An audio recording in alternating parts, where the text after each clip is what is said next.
फवाद भाई, अब मुझे ये बताएं, is it going to be Shubman Gill versus our pacers और नॉट? आप अभी थोड़ी देर बाद कह रहे थे कि लग ऐसा रहा है कि पेसर्स का ज़रा अच्छा सीन है। दूसरा साथ ही पूछ लेती हूँ, फ़खर जमान को किस नंबर पे खिलाएंगे आप?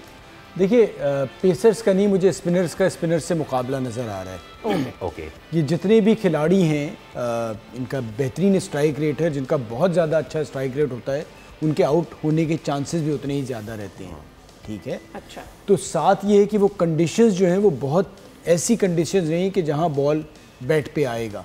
ठीक है, हाँ। तो आप भी एक अच्छी स्पिन अटैक के अगेंस्ट खेल रहे होंगे। अगर तो हम फील्डिंग शानदार करते हैं, हम कैचेस लेते हैं, तो आसान नहीं होगा इंडिया के लिए। इससे बड़ी बड़ी इंडिया की टीमें हमारे अगेंस्ट अभी रिसेंटली खेली हैं, को एक आध मैचेस और T20 सारे अच्छे मैचेस हुए हैं, आखिर तक गए हैं। तो मुझे लगता है मैच तो आखिर तक जाएगा। साथ साथ ये कि थोड़ा सा सेंसिबल ये ज़रूर सोचना है कि क्या वो टोटल है जिस पे आप जीत पाएंगे।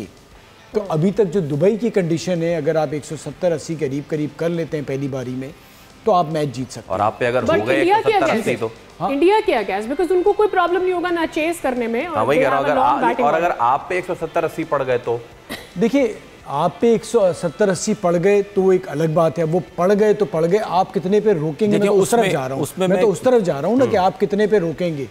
आपकी कोशिश होनी चाहिए 150 से 60 के दरमियान आप उन्हें उसमें मैं एक technical, this should be your target. बाकी वो पढ़ तो कुछ भी हो सकता है। उसमें मैं एक टेक्निकल चीज़ बताता हूँ। अगर हमारी टीम 170 या 80 रन करती है, समझ लें अगर हमारी टीम 170-80 कर लेती है, तो इसका मतलब ये है कि हमने बहुत अच्छी बैटिंग की है, क्योंकि उनके पास स्पिनर्स भी बहुत अच्छे थे और उनके पास फास्ट बॉलर्स भी बहुत अच्छे थे। ठीक है, हार्दिक पांड्या अगर खेलते हैं और बुमराह खेलते हैं, अगर आप बुमराह जैसे प्लेयर को आप रन्स कर रहे हैं, एक चीज़ बताऊं, बुमराह गलत टाइम पे आ गया है। मैं आपको सही बात बता रहा हूँ, उसका जो लेवल है ना, वो 20-25 साल 15-20 साल पहला वाला था। उस टाइम जो क्रिकेटर खेलते थे उसका वो लेवल है। क्यों? इसी वजह से वो हर फॉर्मेट में हर टाइम परफॉर्म करता है, जब लेके वो आउट कर देता है, टीम को जितवाता है, तो उसका जो कैलिबर है वो बहुत हाई है। ठीक है, तो हम अगर 170-80 रन करते हैं तो इसका मतलब हमने बुमराह को भी झेला, हमने हार्दिक पांड्या को भी अच्छा खेला और स्पिनर्स को भी खेला। ठीक है, लेकिन अगर इंडिया 170-80 करती है तो वो अगर टैकल कर गए स्पिनर्स को, जो कि चांसेस हैं कि यार स्पिन को बहुत अच्छा खेलते हैं, तो हमारे पास फास्ट बॉलिंग क्या है? आपके पास एक वो फास्ट बॉलर है शाहीन अफरीदी, जो मार खाने पे आता है, सर्किल में भी खाता है और आखिरी में भी खाता है।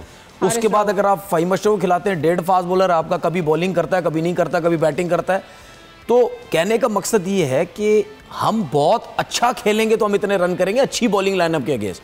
हमारे पास ऑप्शन, उनके पास ऑप्शंस हैं कि यार अगर मिसाल के तौर पर इब्रार अच्छी गेंद कर रहा है या सुफियान अच्छी गेंद कर रहा है, तो फिर उसके बाद जब आप ये दो सोचते हैं बहुत अच्छी बॉलिंग करे, क्योंकि डिफरेंट एक्शन ना, चाइना मैन, मिस्ट्री स्पिनर, तो फिर जब आप इनको टैकल करते हैं तो फिर कहीं ना कहीं आपको नवाज हल्का लगने लग जाता है। ये मैं क्रिकेट के हिसाब से बता रहा हूँ कि फिर लेफ्ट आर्म स्पिनर आपको इजी लगते हैं, फ्लाइट करेगा, डाउन द विंड निकल के मार सकते हैं, स्विप शॉट मारते हैं कवर पे। नवाज घबराता है। ठीक है, तो ये कुछ थोड़ी सी टेक्निकल सी जो है वो चीजें हैं।